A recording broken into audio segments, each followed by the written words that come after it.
All right, so this is game three of the Southern Assault. This I know this battle report is a little bit late, and so I'm going against a vampire player. I played against him in most of the small tournaments in Durham, and he's a really good opponent.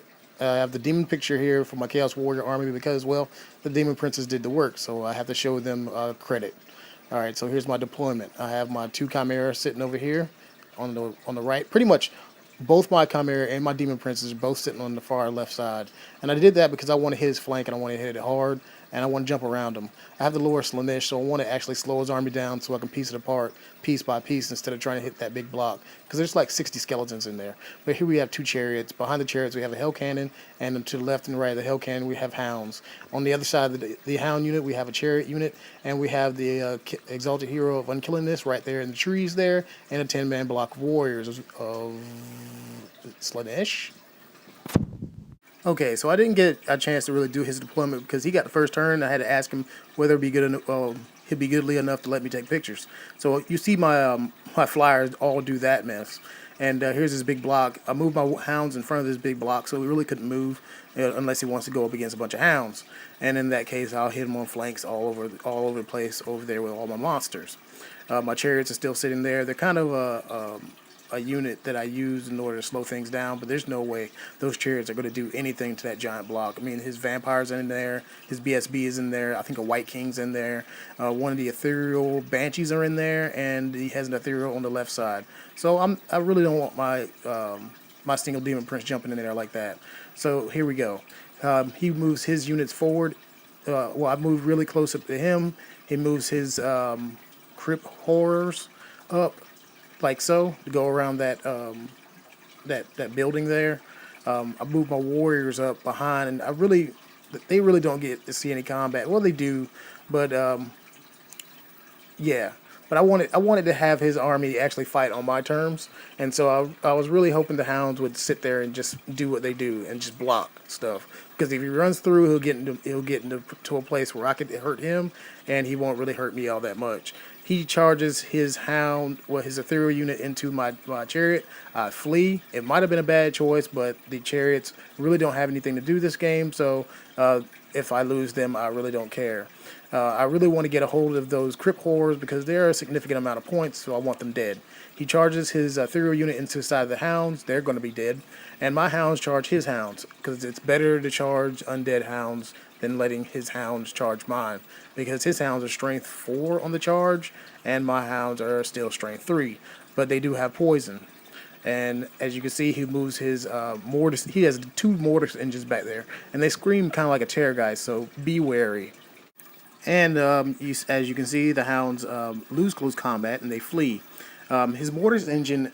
The thing about a mortis engine is every turn, its blast gets stronger and stronger. So I'm really trying to get to him by at least turn 3, and I really want to get those mortis engines because they're kind of expensive too. And he moves his skeletons up like this. Notice there's a skeleton unit sitting back in the back behind that hill, what would be called a hill, and so there's the mortis engine. It does this little explosion thing. I think it kills a hound, maybe. But it also gives units regen. In my turn, I charge my Demon Prince of Nurgle into his front. Now, mind you, I have 2 Demon Princes, one of Khorne, one of Nurgle. The Nurgle one is not my general. It's the Khorne one.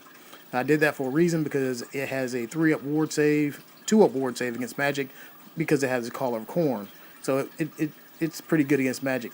Okay, he does 2 wounds with a scream, I believe, to the Demon Prince, and the Demon Prince does I think 2 or 3 wounds to the Mortis engine.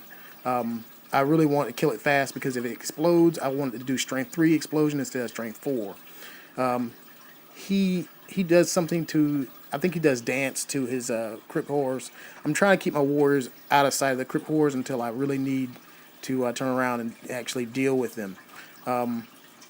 I think he does a wound with his explosion to one of the ethereals, and my hell cannon is just sitting back there. I really don't want to put the hell cannon in there in that big block, so I'm trying to keep him back as much as possible and just shoot. That's all, just shoot. Okay, so here we go. We over here, he kills my hounds from the explosion. He moves his units up, his ethereal stuff up like that. and then he turns his big block towards the Demon Princes and the Chimeras, because you know want to get charged on the flank by that, especially if you're undead. And I was surprised because I was thinking that he was going to charge the Demon Prince with his vampire, and I'm thinking the Demon Prince against a vampire, really not a good matchup for the Demon Prince because the Demon Prince only has a 5-up ward. All right, so my sorcerers move around like so. I'm getting ready to try to hit both of those Mortis engines if I can. He's trying to get the Mortis engines away from that area because I think he's figured out those are my targets, and they're expensive targets, right? We're only playing the 20 nil system, so an expensive target, yeah, he wants to try to save those.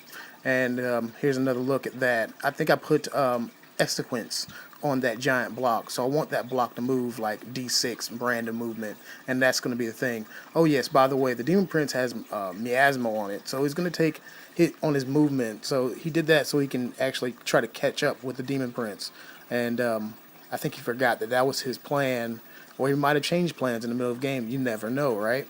And so I put my chimeras like that, put it around the sorcerers around the back of the Mortis engine there. I bring my exalted hero around that tower, and I bring out my Marauder horsemen. They look like Hellstriders, but they're Marauder horsemen, just because I like the model.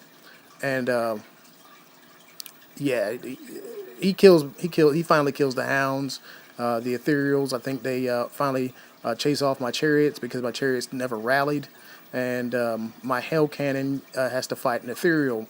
Now, the good thing about the hell cannon, it's demonic, so it has magical attacks. So that should go in the way of the demon, hell cannon. I move my demon princes like this around the back of that giant horde, and my target's still the other Mortis engine, okay, and he moves the Mortis engine around. He wants to get the Mortis engine to do damage against the Hell Cannon, which I don't blame him at all. He wants to scream the Hell Cannon off.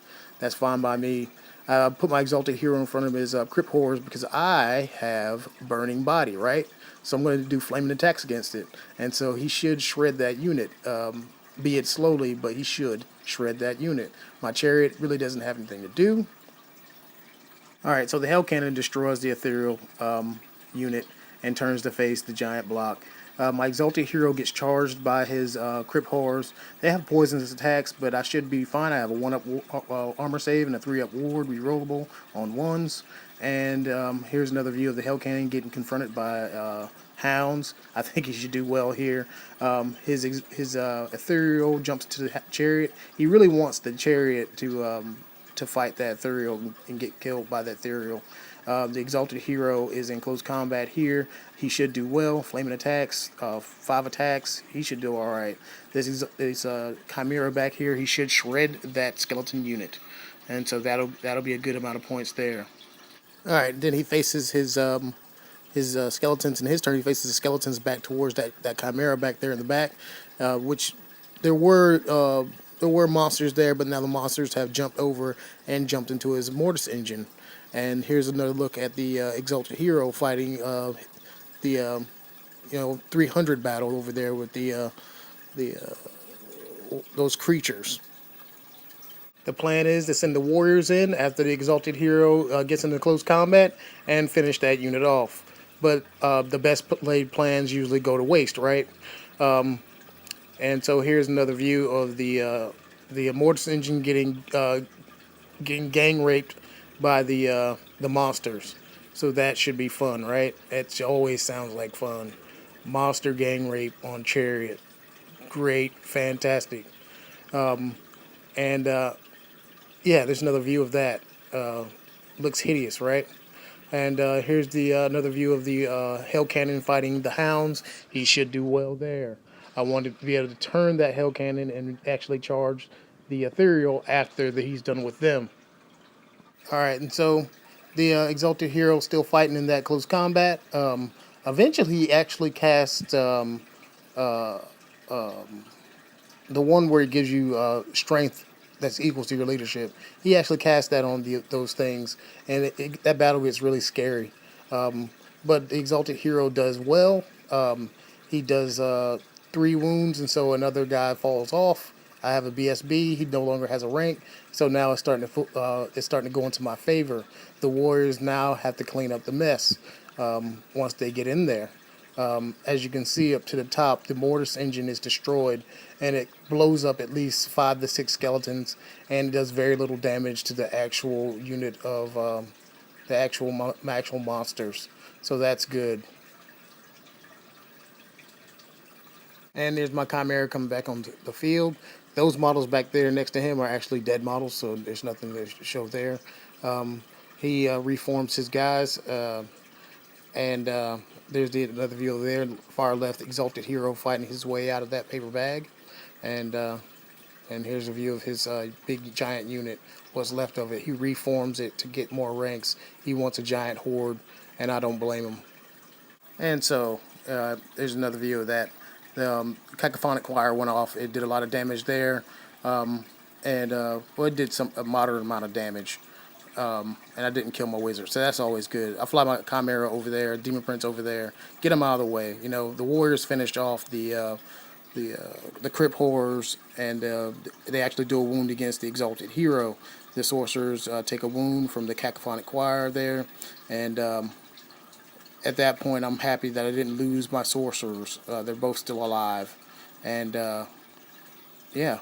And there's another picture of the Warriors there, getting their win. He actually stumbles his unit into the Demon Prince, and I think he does 2 wounds against the Demon Prince of Korn with his vampire, or one of his characters, and Demon Prince kills that character. The Hell Cannon has nothing else better to do. It's just sitting there looking around. And there's another picture of the skeleton unit that was in the in his deployment. He got that one over on me. That was a good trick too, man. But and here's another picture of the actual Demon Prince holding up a giant horde and killing a character. But yeah, that was the end of the game. It was a good game. He's always a good opponent to play against. It's always fun to play against him. And yeah, giant block. That block was kind of scary. It got close, but it was a good win for the Chaos Warriors. I got a pretty good win margin against them. If you like this battle report, subscribe.